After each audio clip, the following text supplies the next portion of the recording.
Hello, welcome to movies and aspects. இன்றைக்கி வந்து நம்ம என்ன பற்றி பார்க்க போகிறோம்னா, டியூட் மூவி பற்றி தான். ஆக்சுவலாக இது ரிவ்யூ கிடையாது. ரிவ்யூ வந்து ஆல்ரெடி நம்ம சேனலில் போட்டிருக்கோம்.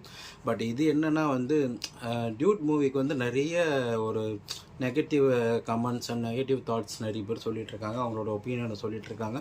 இது வந்து ஒரு கலாச்சார சீர்கேடு, இது வந்து ஒரு ஏற்றுக்க முடியாத ஒரு கதை, அப்படி இப்படி நிறைய பேர் போட்டு அடிச்சிட்ருக்காங்க. இன்னொரு பக்கம் வந்து இதை பிடிச்சி இந்த கான்செப்ட் பிடிச்சவங்களும் இருக்காங்க. இந்த கான்செப்ட் பிடிச்சவங்களே வந்து சில பேர் வந்து கலாய்ச்சிட்ருக்காங்க, அவங்கள வந்து நெகட்டிவாக பேசிகிட்ருக்காங்க. என்ன நீ இந்த மாதிரி ஆளானி அப்படின்ற மாதிரிலாம் பேசிகிட்ருக்காங்க.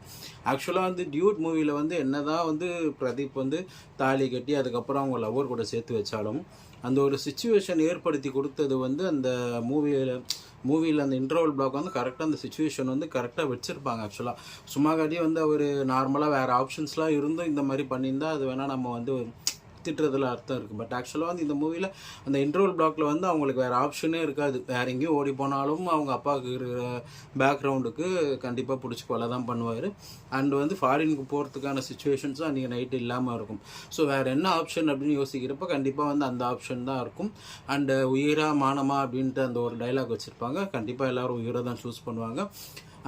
இது வந்து அதுக்குன்ட்டு நான் மானம் கெட்டவன் அப்படி இப்படிலாம் சொல்லிட்டு ஆக்சுவலாக பிரதீப்பே அப்படி தான் வந்து ஸ்டேஜ்லேருந்து இறங்கி போயிடுவார். பட் அதுக்கப்புறம் வந்து அந்த சின்ன வயசுலேருந்து நமக்கு பிடிச்ச ஒரு பொண்ணு வந்து இப்போ இந்த அவங்க அப்பா வந்து இந்த மாதிரி பண்ணால் கொலை பண்ணுறோம், இப்போ இவர் வந்து அந்த மேரேஜ் வேணான்ட்டு போயிட்டா மேபி அதுக்கு தான் நெக்ஸ்ட் சான்சஸ் இருக்குது. ஒன்று அவங்க மமிதாவை கொலை பண்ணுவாங்க, இல்லை அவங்களோட லவ்வரை கொலை பண்ணுவாங்க. அப்படின்றப்ப அவர் சூஸ் பண்ண ஆப்ஷன் கரெக்டு தான்.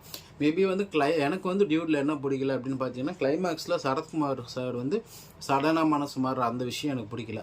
அதுக்குண்டான சீன்ஸை வந்து இன்னும் கொஞ்சம் நல்லா ஆழமாக எழுதியிருந்தாங்கன்னா இன்னுமே நல்லா இருந்திருக்கும். மற்றபடி வந்து இந்த நெகட்டிவ் கமெண்ட்ஸ் நிறைய வருது, இதெல்லாம் ஒரு கான்செப்டாக, இந்த மாதிரி கான்செப்ட்லாம் வந்து கெடுக்கிற மாதிரி இருக்குது. ஆக்சுவலாக இது கெடுக்கிறது இல்லை.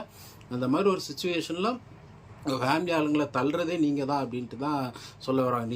அந்த இடத்துல வந்து அவர் ஜாதி பார்க்காம ஓகே சொல்லியிருந்தா இவங்க இந்த ஒரு முடிவு எடுக்க போகிறாங்க அப்படின்றத அதோட கான்செப்ட். அதை யாரும் புரிஞ்சுக்க தயாராக இல்லை. பட் வந்து இதெல்லாம் ஒரு கான்செப்டாக தாலி கட்டி ஒய்ஃபை இன்னொருத்தவங்க கூட சேர்த்து வைக்கிறோம் அந்த மாதிரி தான் எல்லாம் நினச்சிட்ருக்காங்க. பேசிக்கான கான்செப்டை விட்டு அது என்னவோ அதை புரிஞ்சிக்காமல் எங்கெங்கேயோ எடுத்துகிட்டு போய் தேவையில்லாமல் நெகட்டிவ் தான் பரப்பிட்டுருக்காங்க. அண்ட் சில பேருக்கு வந்து இந்த மெசேஜ் வந்து நல்லாவே ரிசீவ் ஆகிருக்கு. பட் நிறைய பேர் இன்னும் புரிஞ்சிக்கல. அதை புரிஞ்சிக்காமல் இருக்கிறது உங்களோட மடத்தனம் தான்.